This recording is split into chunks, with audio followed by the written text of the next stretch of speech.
Good morning and welcome back to another episode of Self-Flow Morning News. I am your host, Atticus Ramirez, along with Albert Martinez. Today is November the 1st, 2019, and now it is time for our pledges. Now it's time for the Pledge of Allegiance.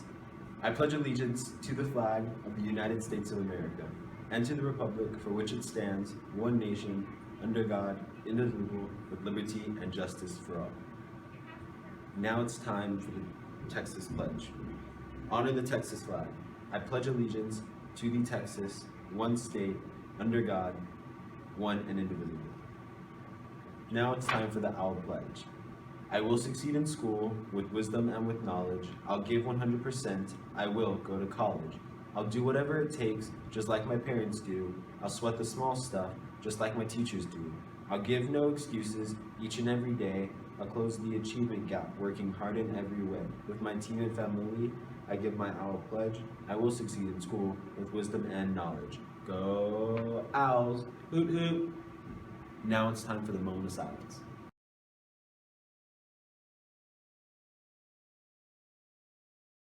What's good, SoFlo News? It's your boy Isaac, the weatherman.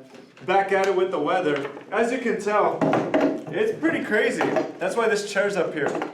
Anywho, you're probably wondering something. Isaac, where's the sun? Look, check this out. Check this out. This is supposed to be the sky, right? That's the sun, somewhere up there. And this is grass. The sun, irrelevant. Let me tell you something. It's been freezing on this grass, and the grass can also be us. Who knows? So anyways, the highest is supposed to be 66 degrees and the lowest 42 degrees. Wear a jacket and a beanie. Thank you. What's up, everybody? I'm Nathan Hinojosa. I'm bringing you the Hinojosa Report. With me, as always, is my co-host, Steven Hinojosa. Today we got a special standing episode. That's right, I said it, standing. First time ever breaking boundaries. Alright guys, let's go ahead and get into today's topic. Now, we're doing things a little differently today because the news is a little different today. Instead of telling you about a news subject, we're going to tell you about some knowledge. Alright? So, basically, we talk about a lot of politics on the show, and we just decided that we were going to do a whole episode dedicated to political ideologies to kind of frame the show and give reference to all the things that we talk about, right? So, boom. This is what we got here. We're going to be talking today about the political spectrum. It's going to be our visual representation. Steven, take it away. Alright, so if you haven't gone over the political spectrum in class, this is it. It starts with the left to the right, and that's pretty much what all you hear of being here in the United States. You don't really hear much about libertarianism or totalitarianism because one, there's not much of that, and two, that's not the political parties we have. So, we're going to kick it off on the right. On the right wing, you have typically fascist party. So we're going to write that here. This is on the far right. Far right. And then to the left, Nathan? Over here on the far left, we got communism. So, I don't know if you guys have gone over this in history, but these two ideologies, they're both fairly high up on the totalitarianism scale, and they are both fairly far along on their respective sides of the left and right spectrum.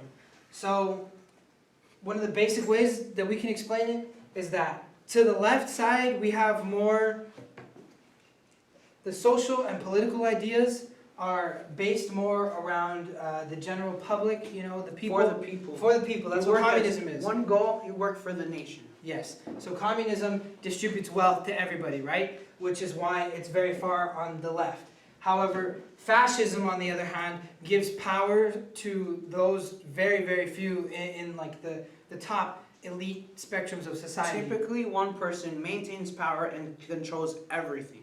So this is a good example of this would be fascism. Fascism is common. You see it during World War II. World War I. Adolf Hitler, very famous for his fascist ideologies, infamous for his fascist ideologies. And then on the other side of the spectrum, I don't know if you noticed, but this is a cross. There's multiple ways, three-dimensional. Four. Several dimensions, 2 dimensions. This is 2 dimensions.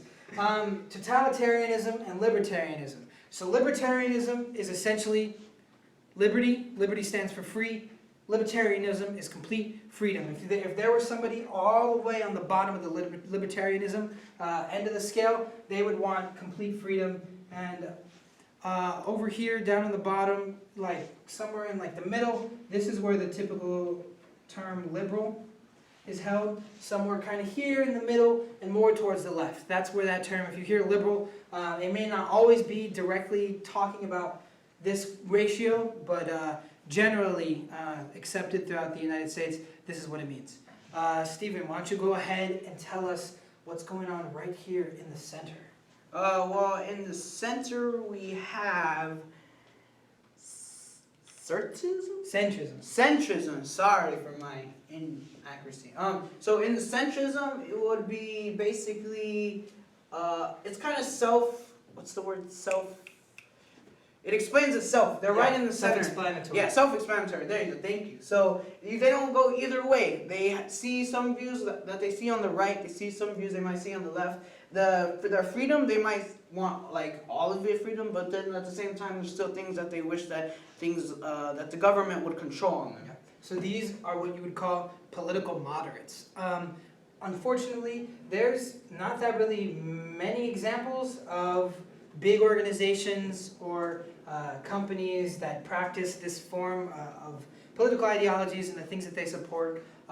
Most companies and most businesses, they have some sort, at least those in power, have some sort of leaning on the political spectrum, which is fine, but it's always good to be aware of the biases around you so you can make informed decisions for yourself. So this is very basic, very basic understanding of political ideologies. We might do another one, go a little bit more in depth, but for right now, this spectrum is we're on the show. One big thing is, the left wing and the right wing. These phrases, while they do represent actual spaces on the political spectrum, most of the time when people are using them, they don't actually mean that. Most of the time, right here in the middle, I would say on these phrases don't really take into account they don't take into account really libertarianism or totalitarianism. These are more just on the left or right spectrum. We got, see, as I erased here, we have liberalism over here and conservatism over here. So usually when somebody's a conservative, you get wrapped up in the idea of far right-wing ideology, and liberals the same way. However, you need to take into context these things, all these words. I know they can be confusing and a lot, but if you ever hear any of these phrases looked up in a news story, you got to pay attention to the context in which they were said, the political biases of the person who said them, the political biases of the person they were directed at, and just the political political ideologies involved in the issue at hand overall. So it's really complicated stuff. Let us know if you guys, we understand this might be a lot to take in. We might give it another go, try to make it a little bit easier. Definitely. This is not one thing that can be put into one episode, and I encourage you, I know Nathan will encourage all of y'all to not stop y'all's research here. There is so much more detail to tell you where right started, left started, that it would take us forever. We could give you pretty much a whole school day over the history of political parties. So we encourage you to go do your own research. If you are the slightest bit interested in any sort of news, look up at all the terminologies that you can, be as well informed, and don't stop your learning here and continue going in the future. Yes, we hope to allow these words and kind of what we said today to help you make more informed, more well-researched individual opinions and ideas about your political beliefs. So always look into everything for yourself. Don't just believe what other people tell you, regardless of where they stand. Take things into your own hands. That's the In-House Report, signing off. See y'all next week. And now it is time for announcements. First, high school Halloween dance. Today is the Halloween dance for only high school. Scholars can dress up as their Halloween costume at this event. The cost is $5 if you buy it at school, but $8 at the door. Yearbooks on sale. Yearbooks are officially on sale for $30 until December the 6th. After that, yearbooks will be $35, so it's best to buy them right now. The Yearbook Club will only take cash. You can buy them before school by the main entrances. Food Pantry Canned Food Drive. Starting November 11th to the 18th, we will be accepting cans for charity. The goal that we were trying to get is 1,000 cans as a whole campus. Students can donate cans to the main entrance to Miss Virial or Miss Luna for morning duty. If we donate 1,000 cans, we'll have a free dress day on December 2nd. So everyone donate so we can all have free dress. Yep. Tumbler fundraiser. Scholars, don't forget, on November the 6th, the Tumbler fundraiser will end and will be the last fundraiser for overnight field lessons. Scholars will receive 40% of the profit for each tumbler sold. Owl News applications. We are still accepting applications from 9 to 12. Every Wednesday we meet from 4:30 to 5:30 in Mr. Faya's room. Scholars who are interested in applying can get the application from Mr. Taylor, Miss Reagan, Mr. Garcia, Ms. Virial, and Ms. Mendoza. Turning in your applications to Mr. Faya in room 205. That is all for this week, folks. I am Atticus Ramirez. Albert Martinez. See you all in the classrooms. Hoot hoot.